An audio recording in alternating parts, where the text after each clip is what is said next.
that we need to continue to stand strong to defend everybody's rights and freedoms. Hey guys, how you doing today? Hey, this one might be a long one, so grab a coffee and let's have a chat. Okay? Figured this was a beautiful spot to talk about the topic I want to talk about today. And I'm sure by the title, you're kind of asking yourself, okay, what the heck's this? What's going on, Winmore? It's employees, okay? What are you talking about? Well, what I want to talk about, excuse me, let me get off the bleachers here. I'll start walking. What I want to talk about is the port strike in Vancouver. You see, they are on strike for a more fundamental reason, and a more important reason than any of us understand. Well, maybe some of us get it. I don't know. I got it. So some of us, I'm not the smartest guy on the planet, so obviously other people have gotten it too. You see, the media keeps running around telling and scaring, because this is all they know how to do, is scare people. Telling people that, it's costing people their jobs, and it's hurting the Canadian economy, and da-di-da-di-da-di-da-di-da. All this jazz. And they're getting people all riled up against the strikers at the port.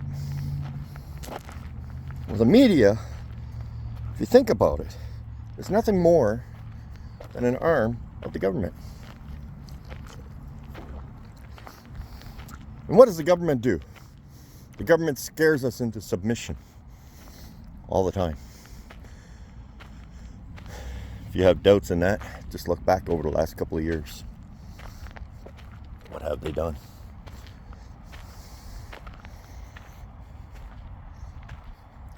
But this strike that Krista Freeland tells them, you guys need to figure out a way to accept the terms offered to you.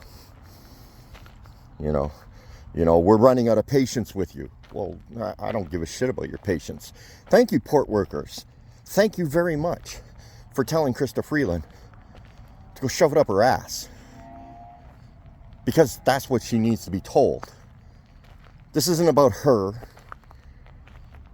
And it actually has more to do with Canada than what she's offering Canada. Why am I going this way? It's an empty soccer field. That's why I'm going that way. It's an empty soccer field and an empty baseball field. A couple of baseball fields on a Saturday evening.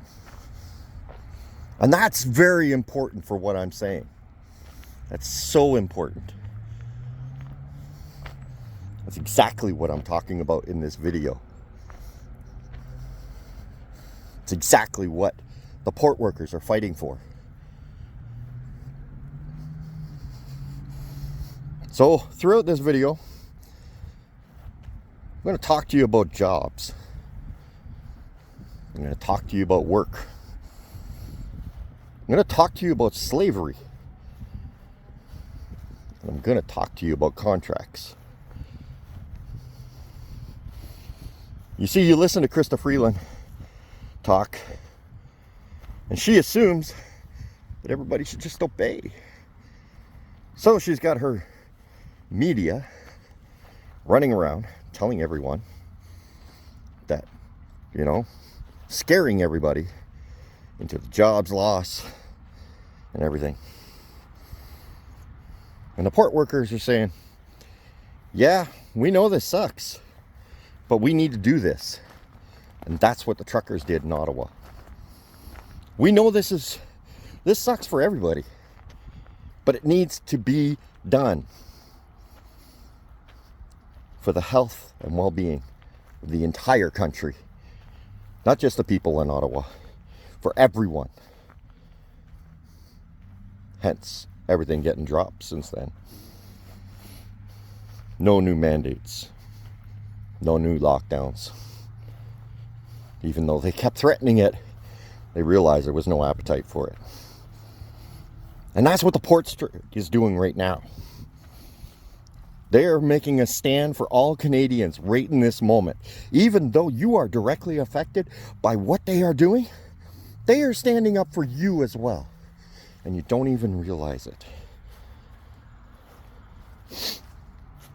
Vancouver. Lived there for 8 years. Left my heart there when I left that town back in 97 when I broke my back. Absolutely love that town. It's a completely different lifestyle than Ontario. It's a different mindset, different culture. But that's the great thing about it, Canada. We have that all across the country. It's not just in Vancouver. It's not just in Ontario. It's not in Alberta. It's not in Quebec. This is what makes Canada great, is that we have all these different facets. The Maritimes have an entirely different culture than the rest of Canada. And the North, they have a lifestyle and culture all of their own. But we're all Canadian. And why do we build these cultures? Why do we build all these different lifestyles? Why can't we uniform into one single view? Why? Because we're individuals. This is a free country and we're allowed to be an individual. You see, the government doesn't like that. Employers don't like that. I seem to be off track here. Let me try and get myself back on track. Give me a second. All right. Let's get this a little more focused there, Winmore.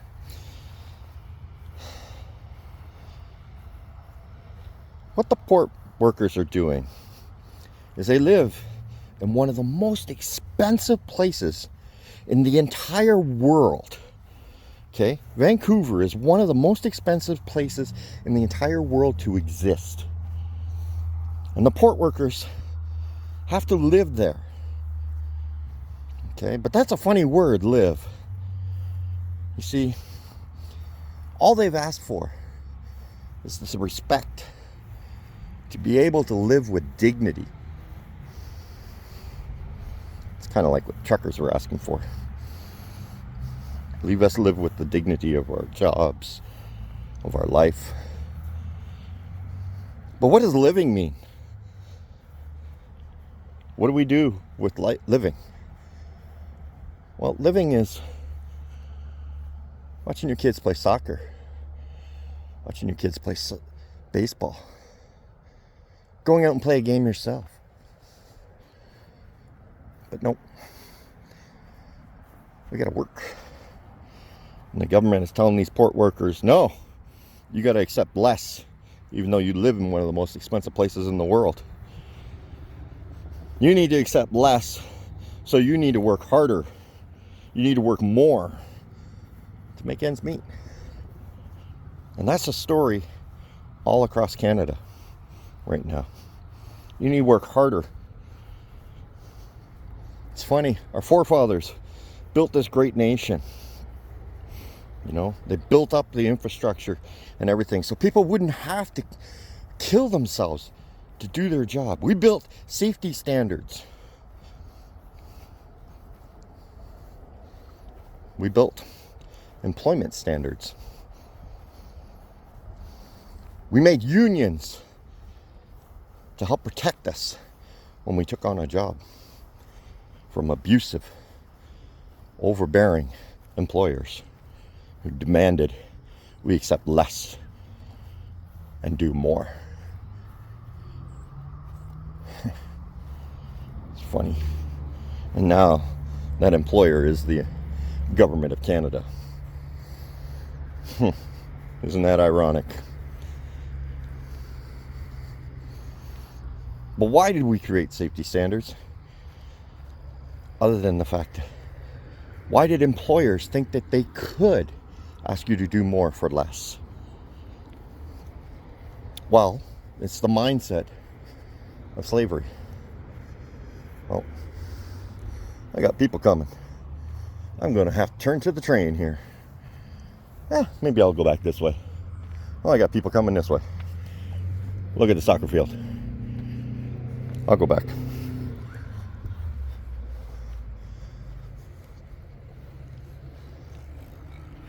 So, it's the mindset of slavery. Well, I told you to do it, so you should do it. If you don't do it, then there'll be consequences for it. Well, kind of the same thing that the government was saying about before the convoy came to town.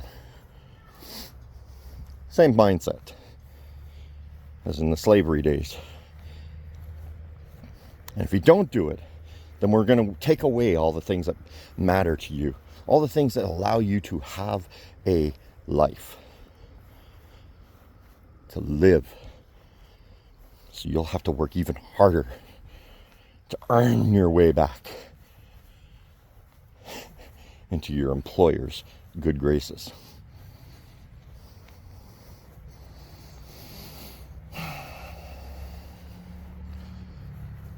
See, I've always been of the mindset, okay? Maybe it's why, I tend to bounce in jobs a little bit here and there. Excuse me. I have a really strong, principled, moral compass in my head. You see, when I take on a job, I do it to the best of my abilities. But I see it as a contract. It's a contract that I will provide you labor services in a directed field for an acceptable compensation that I deemed acceptable. Now those terms are set right at the beginning of any term with an employer.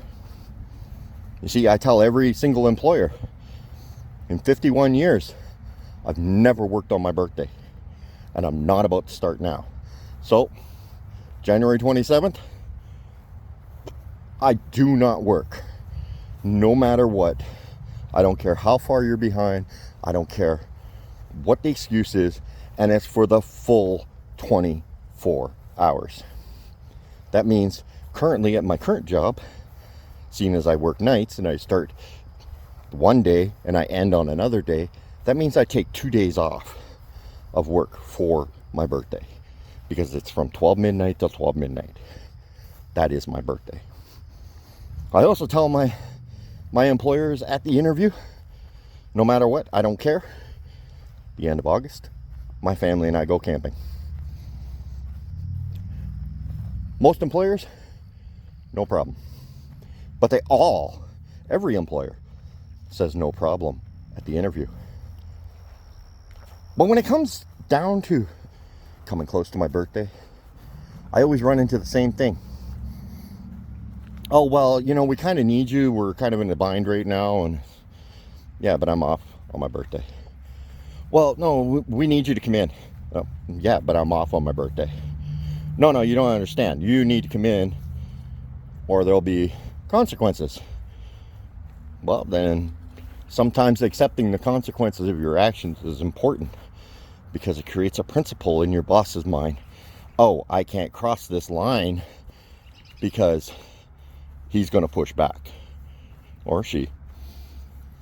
Well, I stand up for my principles. It always causes a little bit of rift when I do it, and I know it will. And I accept the fact that I'm going to get consequences for my actions. I weigh those consequences. But by them asking me to come in is a breach of the contract that I have signed with them, whether that be verbal or otherwise. That's a breach of contract. I hear a lot of employees, they turn around, they tell me they do shift work. And I'm like, I would never do a shift work. Matter of fact, I even tell my bosses. My boss asked me when I took on this role, you want to work days or you want to work nights? I said, I don't really care, but whichever one you pick, don't ever ask me to work the other. And the reason for that is not that I don't want to work days. It's the fact that I don't want to spend my time off adjusting my sleep schedule to meet your new demands of me. You see, my time off is for me to live. I only provide you with so many hours to work so that I can afford to live. Work is there as a supplement to our lives. It's not our life. Yes, you should have a passion for what you do. You should enjoy your work 100%. You should try to create healthy work environments and work well with your coworkers 100%. But when it's all said and done, why are you really there? Are you there for the work, or are you there to go play baseball? Why do we constantly do this? We allow employers to dictate to us new terms and refuse to compensate us an acceptable level for the new terms. Actually, they usually don't even compensate you at all for the new terms. They just tell you, hey, I need you to come in today. And because Canadians are not filling a lot of the jobs these days, I'm going to segue right now. I'm noticing another little trend because we've been importing employees all over in all kinds of different sectors. Actually, no, I'm gonna get to that one at the end, I think. I'm gonna go in a different direction here. My wife and I were talking, actually yesterday, or was it the day before? I don't remember now.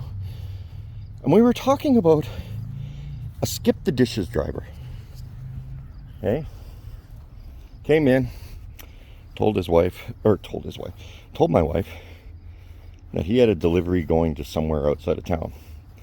And Skip the Dishes charges him $7 for a delivery fee.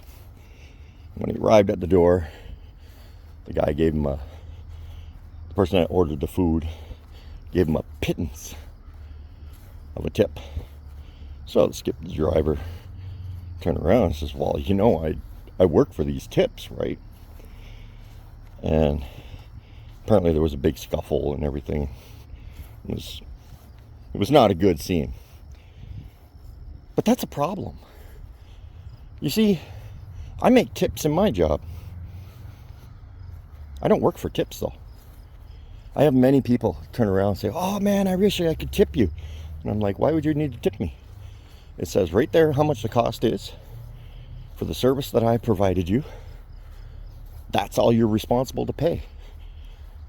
If you choose to tip me, that's not part of why I do this job. It doesn't pay my bills. It helps me buy a coffee. What pays my bills is paying the amount that you owe, so that I can live my life.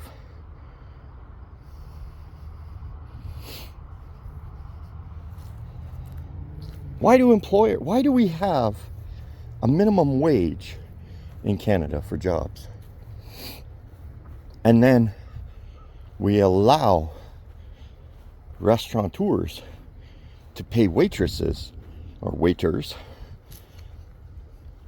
a lower minimum wage because they make tips. Tips is a gratuity for good service, politeness. Not every person that provides a service is going to receive a tip, because not all people are courteous. Not all people are polite.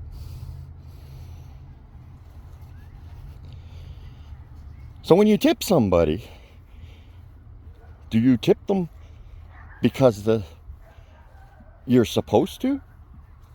Or do you tip them because they deserve that extra little bonus to buy a coffee?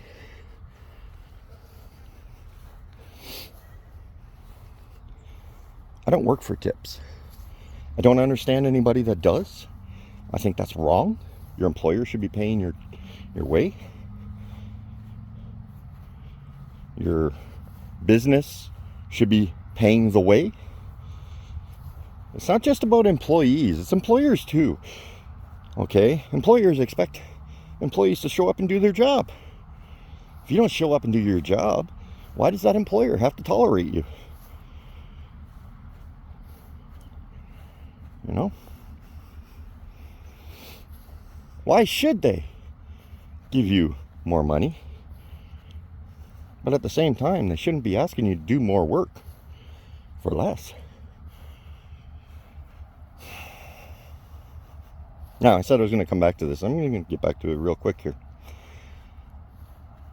I've noticed a trend here in North Bay. Every single one of our convenience stores, well, not every single one. I think there's maybe 3 or 4 that are not throughout the entire city. All our convenience stores are Circle K's. Okay?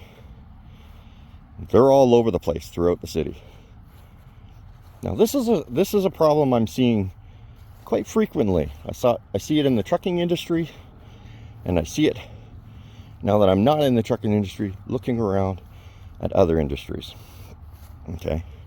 All these Circle K's that I go to, their staff rotates quite regularly. And they're all new Canadians. But the one thing I do notice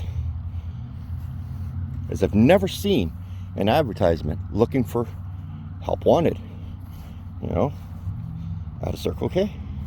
You never see a sign up front saying apply within.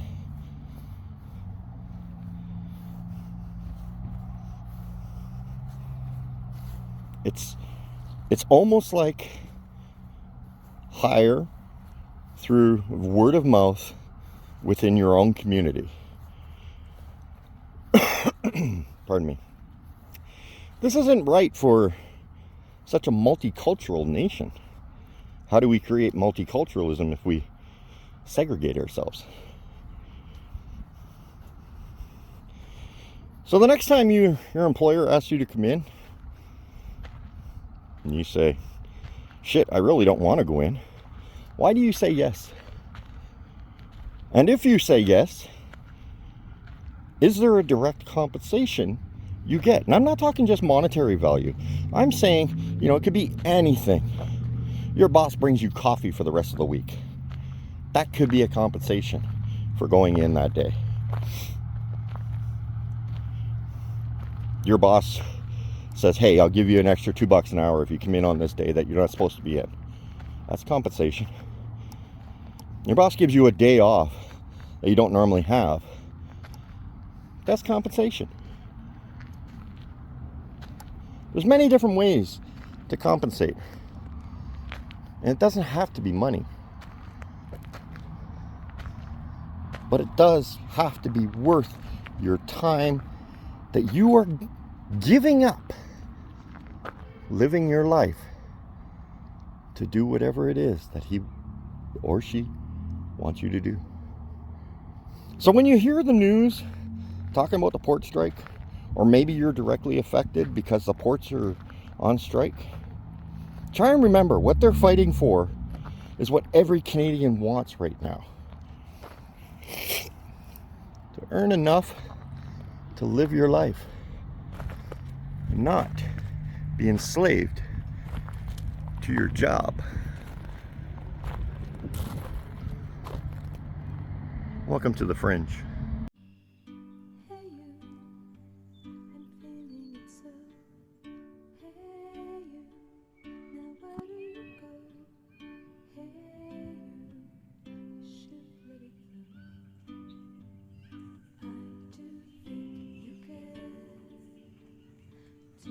Welcome to the Fringe.